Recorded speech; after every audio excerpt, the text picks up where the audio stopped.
Hello and welcome. We're about to dive into one of the biggest questions you can possibly ask. What is the universe actually made of? Seriously, we're going to go on a journey to find the absolute fundamental building blocks of reality itself. So just look around you for a second. Everything you see, the chair you're sitting on, the air you're breathing, even the stars in the night sky, what's the ultimate stuff it's all built from? We're on a quest to find that final, indivisible piece of everything. Okay, to get our heads around this, let's try a little thought experiment. Picture a huge house, right? But it's made entirely out of Legos. Now imagine you start taking it apart, breaking down the walls into individual bricks, And then you keep going. You break those bricks down into even smaller pieces. But you'd have to hit a limit eventually, right? You'd find one single final piece that you just cannot break down any further. And that's the core idea we're chasing today. that final uncuttable piece, well, it has a name. A fundamental particle. This is it. This is the universe's ultimate Lego brick. It's not made of anything smaller. It is the smallest thing. For a while we thought atoms were it, then we thought protons and neutrons were, but nope. Turns out you can break even those down. So what are these fundamental particles? Well, all the stuff we see, all the matter in a universe, it falls into two main families. And we're going to start with the particles that build the very heart of every single atom, the quarks. Okay, so if you could zoom way, way down, deep inside the protons and neutrons from your old science class, you'd find our first type of fundamental particle, quarks. And here's what's so cool. Nature gave us a very specific number to work with. There are exactly 6 types, or as physicists like to call them, 6 flavors. And here they are, the 6 flavors. Now, don't worry, you don't need to memorize all of these, because the 2 that build pretty much everything we know and love are the first 2, up and down. The others, charm, strange, top and bottom, they're kind of like heavier, much rarer cousins. So here's the magic trick. You can build the particles we all know using these quarks, kind of like ingredients in a recipe. If you want to build a proton, here's what you need. A very specific combination of 2 up quarks and 1 down quark. That's it. Simple as that. And what about a neutron? Well, you just flip the recipe. You take 1 up quark and 2 down quarks. Isn't that amazing?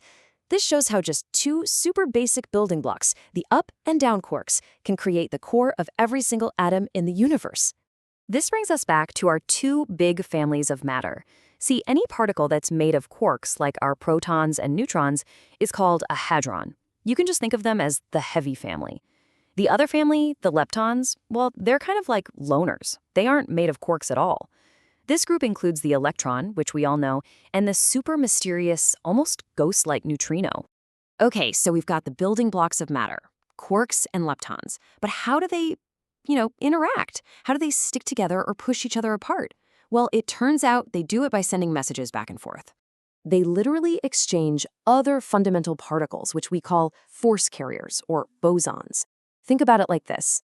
Imagine 2 people standing on perfectly smooth ice. If they want to push away from each other, they can just throw a heavy ball back and forth. That ball is the messenger, and it's carrying the force. And there are different messengers for different forces. You've got photons, those are the messengers for light and electromagnetism. The W and Z particles handle some of the more complex stuff that happens inside an atom. And then there are my personal favorites, the gluons. There are, and this is no joke, the superglue of the universe, carrying the strong force that holds those quarks together so tightly inside protons and neutrons. So we've got our matter particles and our force particles. But this leaves a huge, glaring question. Why does any of this stuff have mass? Why are some particles heavy and others, like photons, totally weightless? The answer, it turns out, lies with one very, very special particle. Okay, try to imagine this. All of space, even completely empty space, is filled with an invisible energy field. You can think of it like a thick cosmic syrup that is absolutely everywhere. This is what's known as the Higgs field. Now, as all these different particles move through this syrup, some of them interact with it. They get kind of sticky. And this stickiness, this resistance to being pushed, is what we actually experience as mass. But other particles, like the photon, they don't interact with the syrup at all. They just zip right through it, and that's why they have 0 mass. And the fundamental particle that's actually associated with this field, the tiny little particle that makes up the syrup itself, is the one and only Higgs boson. It's the official mass giver of the universe. It was discovered back in 2012, and finding it was like finding the final missing piece to our master blueprint of reality. So let's just take a breath and put this all together. We have the matter particles, the quarks and the leptons. We have the force-carrying particles, the bosons. And we have the mass giver, the Higgs boson. So how do we keep all of this organized? We organize it all into something called the Standard Model of Particle Physics. This is it, our complete collection of every fundamental particle we have ever discovered. I mean, it is the most successful scientific theory ever created, describing how everything we can see is made and how it all works. It is, for real, the master blueprint for our reality. And that is an absolutely incredible achievement. A map of the fundamental rules of the cosmos. But here comes the big twist. Is this map actually complete? Does it really describe everything there is? And the stunning answer is no, not even close. Everything we've just talked about, every quark, every electron, every single star and galaxy in the sky, all of it adds up to only about 5% of the universe.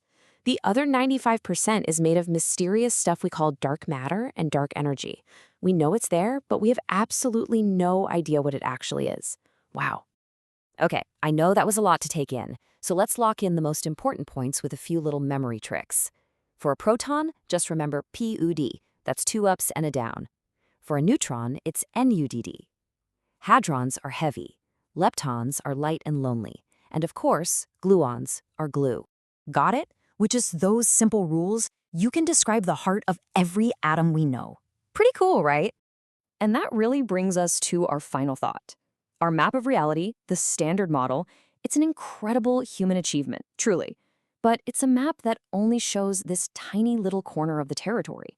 It leaves us with this profound and honestly super exciting question. If 95% of the cosmos is a complete mystery, what other, maybe even stranger, fundamental particles are still out there, just waiting for us to discover them?